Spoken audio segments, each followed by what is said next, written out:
तो दोस्तों आईआरएफसी के शेयर में आज एक जबरदस्त क्रैश देखने को मिला है। ऑलरेडी बहुत खराब परफॉर्मेंस पिछले 2-3 सालों से चल रही है आईआरएफसी की, और उस पे आज 5% का क्रैश यहाँ पर क्यों देखने को मिला है, इस पे बात करने वाले हैं। तो देखिए, आज आप देखेंगे तो इसके कंपनी के शेयर में 93 रुपीज़ के आसपास अभी चल रहा है। 5% का क्रैश है।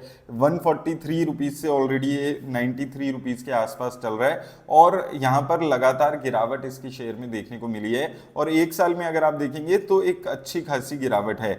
3 साल में अगर आप देखेंगे तो 3 साल पहले 32 रुपीज़ का था, तो बहुत उछाल देखने को मिला। एक टाइम पे 200 रुपये के ऊपर निकल गया था, और आज 50% से भी नीचे इसके शेयर का प्राइस है। आज स्पेसिफिकली क्रैश क्यों है, उसका रीजन है गवर्नमेंट का स्टेक सेल।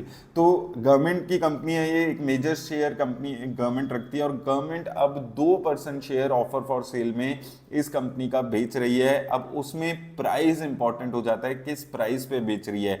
देखिए, जब ये ऑफर फॉर सेल लाए थे तो लगभग 100 रुपए के आसपास इसका प्राइस चल रहा था, लेकिन गवर्नमेंट जिस प्राइस पे शेयर को निकाल रही है वो है 91 रुपीज। तो यानी कि गवर्नमेंट के हिसाब से फेयर वैल्यू इसकी 91 के आसपास है, तो उसको एडजस्ट करते हुए इस शेयर में एक अच्छी खासी गिरावट देखने को मिल रही है। और ये थोड़ा सा पहले से भी आइडेंटिफाइड था कि ऐसी कंपनीज में धीरे धीरे स्टेक सेल होगा।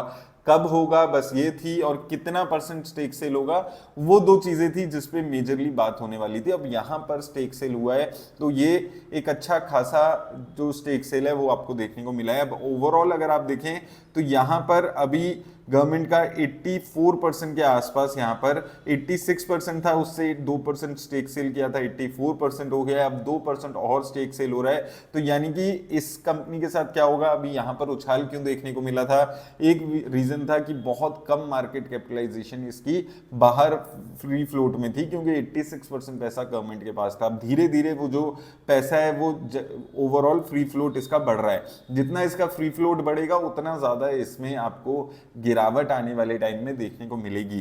फंडामेंटल्स की बात करें तो बहुत ज्यादा ग्रोथ आपको नहीं देखने को मिली है। यहां पर अगर आप देखेंगे कंसिस्टेंटली पिछले 3 साल में 5% की ग्रोथ है सेल्स में, और प्रॉफिट में 3% के आसपास की ग्रोथ है। प्रॉफिट और सेल दोनों में ही ग्रोथ नहीं देखने को मिली है। सेल्स में लगभग ना के बराबर की ग्रोथ है, एक साल में तो 0% की ग्रोथ है, और प्रॉफिट में एक साल में 8% के आसपास की ग्रोथ है। ऐसी कंपनीज में, जैसे हमने पहले भी कई बार मल्टीपल टाइम्स बात की है, बहुत ज़्यादा कुछ नहीं होता है। ये ऑपरेटर्स रनिंग कंपनीज होती हैं जहां पर तेज़ी देखने को मिल जाती है, और उसके बाद फिर से गिरावट आ जाती है। बहुत ज़्यादा यहाँ पर ना तो म्यूचुअल फंड्स इंटरेस्टेड हैं इन कंपनीज में, ना फॉरेन इंस्टीट्यूशंस इंटरेस्टेड होते हैं। उसका सबसे बड़ा रीज़न है कि जो पब्लिक सेक्टर कंपनीज हैं उनको प्रॉफिट के लिए रन नहीं किया जाता है। यही सबसे बड़ा रीज़न है कि पब्लिक सेक्टर कंपनीज इवेंचुअली गिर जाती हैं। और अगर आप जो पुरानी कंपनीज भी हैं उनको उठाकर देखेंगे, उनकी 10 साल 20 साल की रिटर्न्स देखेंगे तो ना के बराबर की रिटर्न्स उनकी होती है।